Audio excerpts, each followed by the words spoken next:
El libro de los espíritus, codificado por Allan Kardec. Libro segundo. Mundo espírita o de los espíritus. Capítulo 11. Los tres reinos. 1. Los minerales y las plantas. 2. Los animales y el hombre. 3. Metempsicosis. Los minerales y las plantas. 585. ¿Qué pensáis acerca de la división de la naturaleza en tres reinos, o bien en dos clases, la de los seres orgánicos y la de los seres inorgánicos? Algunos consideran que la especie humana es una cuarta clase. ¿Cuál de esas divisiones es preferible? Respuesta: todas son buenas, ya que dependen de diferentes puntos de vista. En el aspecto material, solo hay seres orgánicos e inorgánicos. En cambio, desde el punto de vista moral, existen, evidentemente, 4 grados. Nota de Allan Kardec. Esos 4 grados tienen, en efecto, caracteres precisos, aunque sus límites parezcan confundirse. La materia inerte que constituye el reino mineral solo tiene en sí una fuerza mecánica. Las plantas, compuestas de materia inerte, se hallan dotadas de vitalidad. Los animales, compuestos de materia inerte y dotados de vitalidad, tienen además una especie de inteligencia instintiva, limitada, con conciencia de su existencia y de su individualidad. El hombre, que tiene cuanto hay en las plantas y en los animales, domina a las otras clases por medio de una inteligencia especial, ilimitada, que le da la conciencia de su porvenir, la percepción de las cosas extramateriales y el conocimiento de Dios. 586. ¿Las plantas tienen conciencia de su existencia? Respuesta: no, pues no piensan, solo tienen vida orgánica. 587. ¿Las plantas experimentan sensaciones? ¿Sufren cuando se las mutila? Respuesta: las plantas reciben impresiones físicas que actúan sobre la materia, pero no tienen percepciones. Por consiguiente, no sienten dolor. 588. La fuerza que atrae a las plantas unas hacia otras es independiente de su voluntad. Respuesta: sí, puesto que no piensan. Se trata de una fuerza mecánica de la materia que actúa sobre la materia. Las plantas no podrían oponerse a esa fuerza. 589. Algunas plantas, tales como la sensitiva y la dionea, por ejemplo, tienen movimientos que denotan una gran sensibilidad y en ciertos casos una especie de voluntad, como puede observarse en la dionea, cuyos lóbulos atrapan a la mosca, que acude a posarse en ellos para libar su zumo, y a la cual parecen tender una trampa para después matarla. Esas plantas están dotadas de la facultad de pensar, tienen voluntad, constituyen una clase intermedia entre la naturaleza vegetal y la naturaleza animal, son una transición de una a otra. Respuesta: todo es transición en la naturaleza, por el hecho de que ninguna cosa es semejante a otra, aunque todas se relacionan. Las plantas no piensan y por consiguiente no tienen voluntad. La ostra que se abre, así como los zoófitos, no tienen pensamiento, solo hay en ellos un instinto ciego natural. Nota de Allan Kardec.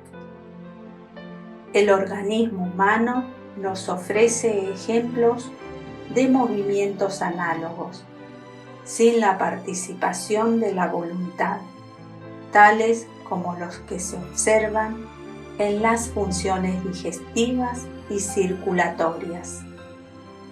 Así, el píloro se cierra al contacto de ciertos cuerpos para impedir su paso. Lo mismo debe de suceder con la sensitiva, en la cual los movimientos no implican en modo alguno la necesidad de una percepción, y menos aún la necesidad de una voluntad. 590.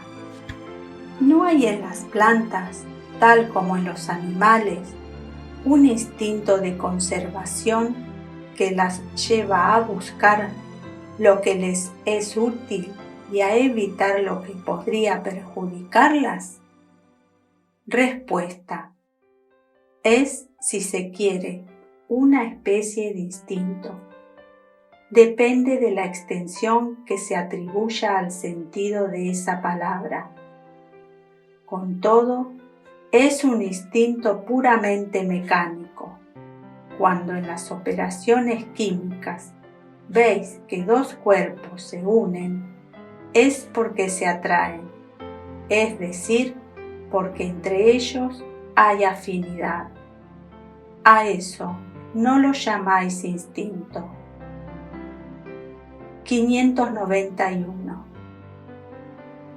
En los mundos superiores, ¿son las plantas, al igual que los demás seres, de una naturaleza más perfecta? Respuesta: todo es más perfecto. No obstante, las plantas siempre son plantas, así como los animales siempre son animales y los hombres siempre son hombres. Los animales y el hombre. 592. Si comparamos al hombre con los animales desde el punto de vista de la inteligencia, la línea de demarcación entre uno y otros parece difícil de trazar, porque algunos animales tienen, desde ese punto de vista, una notoria superioridad sobre determinados hombres.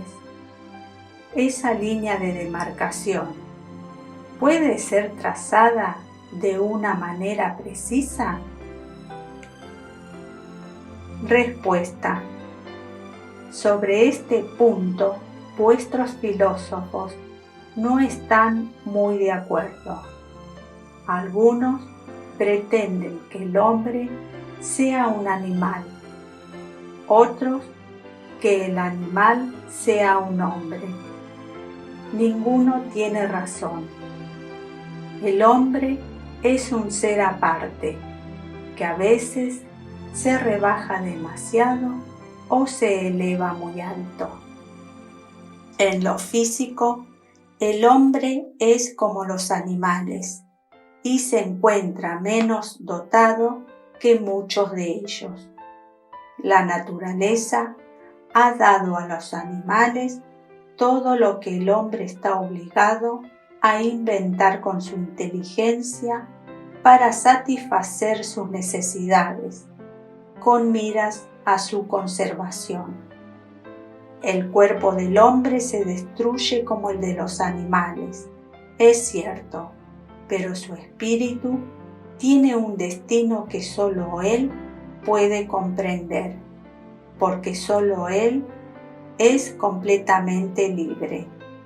Pobres hombres, que os rebajáis al nivel de los irracionales.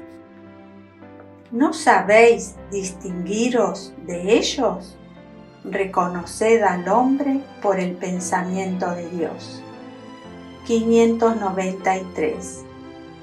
¿Se puede decir que los animales solo actúan por instinto? Respuesta. Eso también es un sistema. Es verdad que el instinto predomina en la mayoría de los animales. Con todo, ¿no ves que actúan con una voluntad determinada? Eso es la inteligencia, aunque se haya limitada. Nota de Allan Kardec. Además del instinto, no se puede negar que algunos animales ejecutan acciones combinadas que denotan una voluntad de obrar en un sentido determinado y conforme a las circunstancias. Por consiguiente, en ellos hay una especie de inteligencia, pero cuyo ejercicio se concentra más exclusivamente en los medios de satisfacer sus necesidades físicas y de proveer a su conservación. No existe en los animales ningún tipo de creación ni de mejoramiento. Por mucho que sea el arte que admiramos en sus trabajos, lo que hacían antaño es lo mismo que hacen en la actualidad, ni mejor ni peor, según formas y proporciones constantes e invariables. Una cría, aislada de los de su especie, no por eso deja de construir su nido conforme al mismo modelo, sin haber recibido ninguna enseñanza.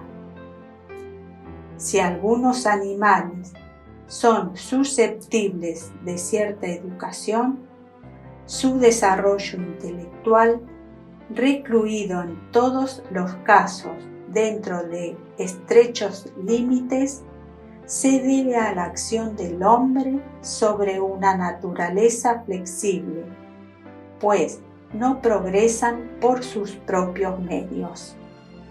No obstante, ese progreso es efímero y puramente individual, dado que el animal, una vez librado a sí mismo, no tarda en volver a actuar dentro de los límites trazados por la naturaleza. 594.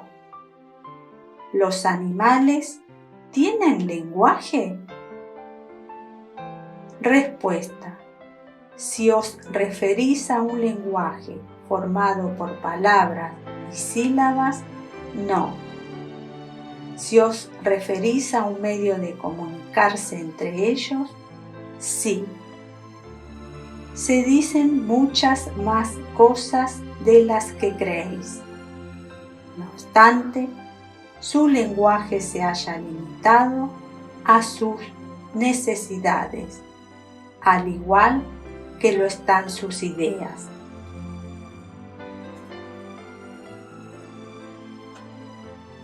(594a) Hay animales que no tienen voz, razón por la cual parece que no tienen lenguaje. Respuesta: se comprenden por otros medios. ¿Acaso vosotros, los hombres, solo tenéis la palabra para comunicaros? ¿Qué dices de los mudos? Dado que los animales están dotados de una vida de relación, tienen medios para llamarse la atención y expresar las sensaciones que experimentan. ¿Crees que los peces no se entienden? El hombre, pues, no tiene el privilegio exclusivo del lenguaje. Con todo, el de los animales es instintivo y se halla circunscripto a sus necesidades e ideas, mientras que el del hombre es perfectible y se presta para expresar todas las concepciones de su inteligencia. Nota de Allan Kardec. En efecto, los peces que migran en masa, así como las golondrinas que obedecen al guía que las conduce, deben de tener medios para llamarse la atención, entenderse y ponerse de acuerdo. Tal vez sea una vista más penetrante lo que les permite distinguir las señales que se hacen. Tal vez el agua sea el vehículo que les transmite determinadas vibraciones. Sea lo que fuere, es incontestable que poseen un medio para entenderse, así como todos los animales desprovistos de voz y que realizan trabajos en común. Según esto, debemos asombrarnos de que los espíritus puedan comunicarse mutuamente sin contar con el auxilio de la palabra articulada. 595. ¿Los animales tienen el libre albedrío de sus actos? Respuesta: no son simples máquinas, como vosotros creéis. No obstante, su libertad de acción se halla limitada a sus necesidades y no se la puede comparar con la del hombre, dado que los animales son muy inferiores al hombre. No tienen los mismos deberes que éste. Su libertad se halla restringida a los actos de la vida material. 596. ¿A qué se debe la aptitud de algunos animales para imitar el lenguaje del hombre? ¿Por qué esa aptitud se encuentra más bien en las aves que en el mono, por ejemplo, cuya conformación tiene más analogía con la del hombre? Respuesta: conformación particular de los órganos de la voz, secundada por el instinto de imitación. El mono imita los gestos, algunas aves imitan la voz. 597. Dado que los animales tienen una inteligencia que les confiere cierta libertad de acción, ¿hay en ellos un principio independiente de la materia? Respuesta: sí, y que sobrevive al cuerpo. 597a. ¿Ese principio es un alma semejante a la del hombre? Respuesta: es también un alma, si así lo queréis. Eso depende del sentido que se le atribuya a esa palabra. No obstante, es inferior a la del hombre. Entre el alma de los animales y la del hombre hay tanta distancia como la que existe entre el alma del hombre y Dios. 598. El alma de los animales conserva después de la muerte su individualidad y la conciencia de sí. Respuesta: su individualidad sí, pero no la conciencia de su yo. La vida inteligente permanece en estado latente. 599. El alma de los animales ¿puede elegir encarnar en un animal antes que en otro? Respuesta: no tiene libre albedrío. 600. Dado que el alma del animal sobrevive a su cuerpo, ¿se halla después de la muerte en un estado errante como la del hombre? Respuesta: es una especie de erraticidad, puesto que no se encuentra unida a un cuerpo, pero no es un espíritu errante. El espíritu errante es un ser que piensa y obra por su libre voluntad. El de los animales no tiene la misma facultad. La conciencia de sí es el atributo principal del espíritu. El espíritu del animal es clasificado, después de su muerte, por los espíritus a quienes les corresponde esa tarea, y se lo utiliza casi de inmediato. No tiene oportunidad de ponerse en contacto con otras criaturas. 601. Los animales ¿siguen una ley progresiva como los hombres?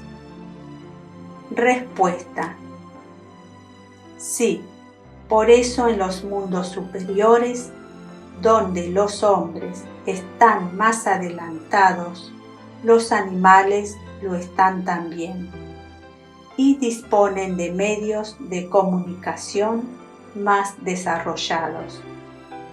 No obstante, siempre son inferiores al hombre y se hallan subordinados a él. Son sus servidores inteligentes. Nota de Allan Kardec. En esto no hay nada de extraordinario.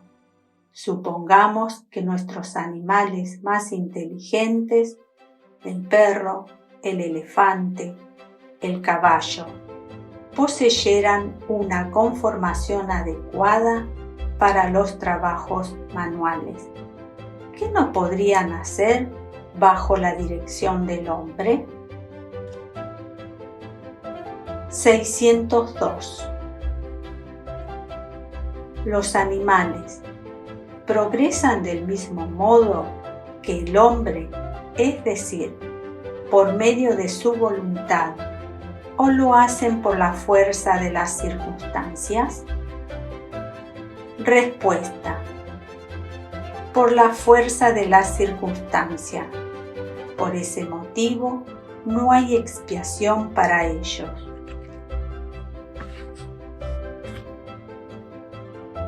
(603) En los mundos superiores, ¿conocen los animales a Dios? Respuesta: no.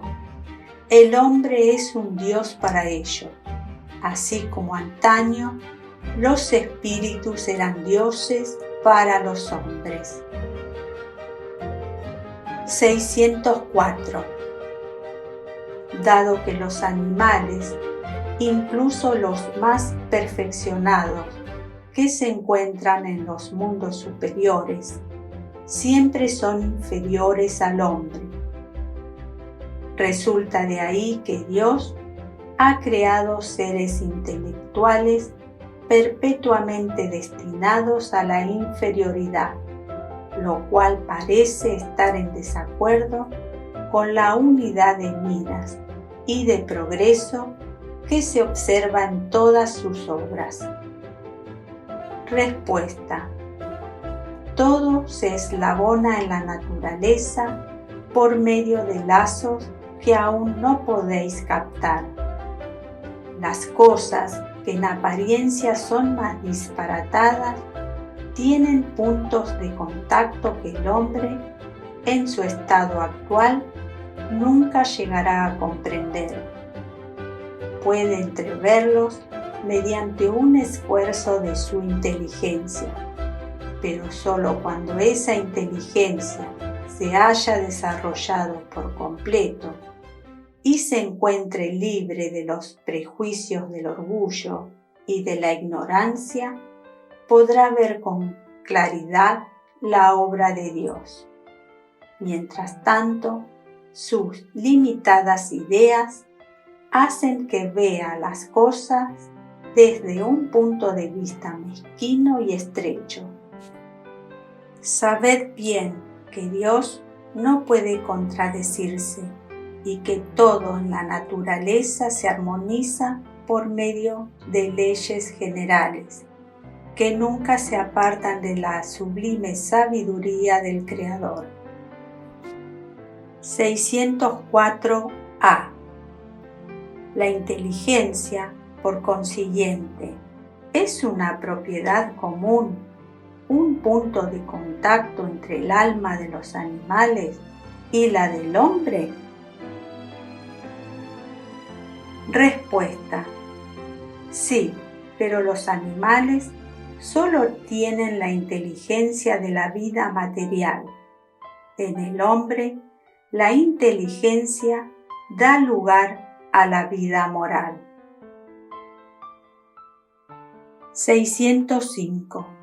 Si se consideran todos los puntos de contacto que existen entre el hombre y los animales, ¿no se podría pensar que el hombre posee dos almas, el alma animal y el alma espírita, y que si no tuviera esa última, podría vivir, pero como los irracionales? Dicho de otro modo, ¿no se podría pensar que el animal es un ser semejante al hombre, pero sin el alma espírita? De ahí resultaría que los instintos buenos y malos del hombre serían el efecto del predominio de una u otra de esas dos almas. Respuesta: no, el hombre no tiene dos almas. Con todo, el cuerpo posee sus instintos, que son el resultado de la sensación de los órganos. Solo hay en él una doble naturaleza, la naturaleza animal y la naturaleza espiritual. Por su cuerpo, participa de la naturaleza de los animales y de los instintos que les son propios. Por su alma, participa de la naturaleza de los espíritus. 605a. Así el hombre, además de luchar contra sus propias imperfecciones, de las que el espíritu debe despojarse, ¿tiene que luchar también contra la influencia de la materia? Respuesta: así es. Cuanto más inferior es el hombre, más estrechos son los lazos entre el espíritu y la materia. ¿Acaso no lo veis? No, el hombre no tiene dos almas. El alma siempre es única en cada ser. El alma del animal y la del hombre son distintas una de otra, de modo que el alma de uno no puede animar el cuerpo creado para la otra. No obstante, si bien el hombre no tiene un alma animal que lo coloque, por sus pasiones, al nivel de los animales, tiene su cuerpo que suele rebajarlo hasta ellos, pues su cuerpo es un ser dotado de vitalidad que tiene instintos, pero instintos no inteligentes y limitados al cuidado que requiere su conservación. Nota de Allan Kardec: al encarnar en el cuerpo del hombre, el espíritu le aporta el principio intelectual y moral que lo hace superior a los animales. Las dos naturalezas que hay en el hombre dan a sus pasiones dos orígenes diferentes. Unas proceden de los instintos de la naturaleza animal, otras de las impurezas del espíritu encarnado en él, el cual simpatiza en mayor o menor medida con los groseros apetitos animales. El espíritu, al purificarse, se libera poco a poco de la influencia de la materia. Bajo esa influencia, se acerca a los irracionales. Desprendido de ella, se eleva a su verdadero destino. 606. Los animales. ¿De dónde sacan el principio inteligente que constituye la especie particular de alma de que están dotados? Respuesta: del elemento inteligente universal. 606a. La inteligencia del hombre y la de los animales emanan, pues, de un principio único. Respuesta: sin ninguna duda, pero en el hombre ha recibido una elaboración que la eleva por encima de la que anima a los irracionales. 607. Se ha dicho que el alma del hombre, en su origen, equivale al estado de infancia en la vida corporal, que su inteligencia apenas se manifiesta y que se ejercita para la vida. ¿Dónde cumple el espíritu esa primera fase? Respuesta: en una serie de existencias que preceden al periodo que vosotros llamáis humanidad. 607a. De ese modo, el alma parece haber sido el principio inteligente de los seres inferiores de la creación. Respuesta: ¿acaso no hemos dicho que en la naturaleza todo se eslabona y tiende a la unidad? En esos seres, a los que estáis lejos de conocer por completo, el principio inteligente se elabora, se individualiza poco a poco y se ejercita para la vida, como ya hemos dicho. En cierto modo, se trata de un trabajo preparatorio, como el de la germinación, a consecuencia del cual el principio inteligente sufre una transformación y se convierte en espíritu. Entonces comienza para él el periodo de humanidad y con este la conciencia de su porvenir, la distinción entre el bien y el mal, así como la responsabilidad de sus actos, del mismo modo que después del periodo infantil viene la adolescencia, luego la juventud y por último la edad madura. Por otra parte, en este origen no hay motivo alguno para que el hombre se sienta humillado. ¿Acaso los grandes genios se sienten humillados por haber sido embriones informes en el seno materno? Si hay algo que debe humillar al hombre, es su inferioridad ante Dios y su impotencia para sondear la profundidad de su designio y la sabiduría de las leyes que rigen la armonía del universo. Reconoced la grandeza de Dios en esa admirable armonía que hace que en la naturaleza todo sea solidario.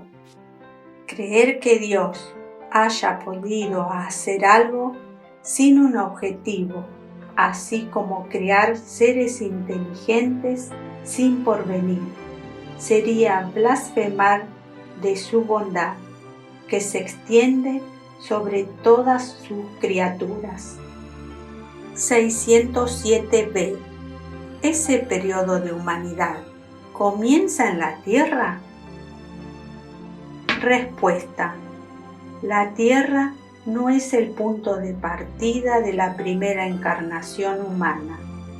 El periodo de humanidad comienza, por lo general, en mundos aún más inferiores que este. Con todo, eso no constituye una regla absoluta y podría suceder que un espíritu, desde el comienzo de su periodo humano, fuese apto para vivir en la Tierra. Un caso así no es frecuente, sería más bien una excepción. 608. Después de la muerte, ¿tiene el espíritu del hombre conciencia de las existencias propias que precedieron a las de su periodo de humanidad? Respuesta. No, porque solo a partir de ese periodo comienza su vida como espíritu.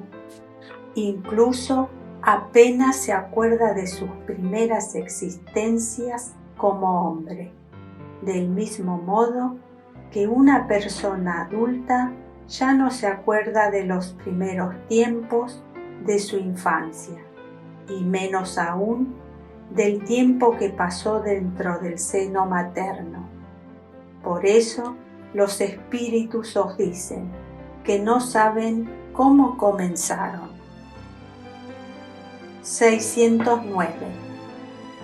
El espíritu, una vez que ha entrado en el periodo de humanidad, conserva vestigios de lo que era antes, es decir, del estado en que se encontraba durante el periodo que podríamos llamar prehumano. Respuesta. Depende de la distancia que separa los dos periodos y del progreso realizado. Durante algunas generaciones, el espíritu puede conservar un reflejo más o menos pronunciado del estado primitivo, porque en la naturaleza nada se hace por transición brusca. Siempre hay eslabones que conectan los extremos de la cadena de los seres y de los acontecimientos. No obstante, esos vestigios se borran con el desarrollo del libre albedrío. Los progresos iniciales se realizan con lentitud, pues todavía no son secundados por la voluntad y siguen una progresión más rápida a medida que el espíritu adquiere una más perfecta conciencia de sí mismo. 610. Por consiguiente, los espíritus que han dicho que el hombre es un ser aparte en el orden de la creación, ¿se han equivocado? Respuesta: no, pero la cuestión no había sido desarrollada. Además, hay cosas que solo pueden venir a su tiempo. El hombre es, en efecto, un ser aparte, pues tiene facultades que lo distinguen de los demás seres y tiene otro destino. La especie humana es la que Dios ha escogido para la encarnación de los seres que pueden conocerlo. Metempsicosis. 611. El origen común, en el principio inteligente de los seres vivos, ¿no constituye la consagración de la doctrina de la metempsicosis? Respuesta: dos cosas pueden tener un mismo origen y no parecerse en modo alguno más tarde. ¿Quién reconocería al árbol con sus hojas, flores y frutos, en el germen informe contenido en la semilla de donde salió? Desde el momento en que el principio inteligente alcanza el grado necesario para ser espíritu y entrar en el periodo de humanidad, deja de tener relación con su estado primitivo. Ya no es el alma de los animales, así como el árbol ya no es la semilla. Al hombre solo le queda del animal el cuerpo, así como las pasiones que nacen de la influencia del cuerpo y del instinto de conservación inherente a la materia. No se puede decir, pues, que determinado hombre es la encarnación del espíritu de determinado animal. Por consiguiente, la metempsicosis, tal como se la entiende, no es correcta. 612. El espíritu que animó el cuerpo de un hombre, ¿podría encarnar en el de un animal? Respuesta: eso sería retroceder, y el espíritu no retrocede. El río no remonta su curso. 613. Por errónea que sea la idea vinculada a la metempsicosis, ¿no sería el resultado del sentimiento intuitivo de las diversas existencias del hombre? Respuesta: ese sentimiento intuitivo se encuentra en dicha creencia como en muchas otras. Sin embargo, el hombre lo ha desnaturalizado, así como a la mayor parte de sus ideas intuitivas. Nota de Allan Kardec. La metempsicosis sería verdadera si se entendiese con esa palabra la progresión del alma de un estado inferior a uno superior. Progresión en la que el alma adquiere desarrollos que transforman su naturaleza. Por el contrario, es falsa en el sentido de la transmigración directa del animal al hombre y viceversa, pues eso implica la idea de un retroceso, o de fusión. Ahora bien, como esa fusión no puede tener lugar entre los seres corporales de una y otra especie, ello indica que se encuentran en grados no asimilables y que debe ocurrir lo mismo entre los espíritus que los animan. Si un mismo espíritu pudiera animarlos alternativamente, se deduciría de ahí una identidad de naturaleza que se traduciría en la posibilidad de la reproducción material.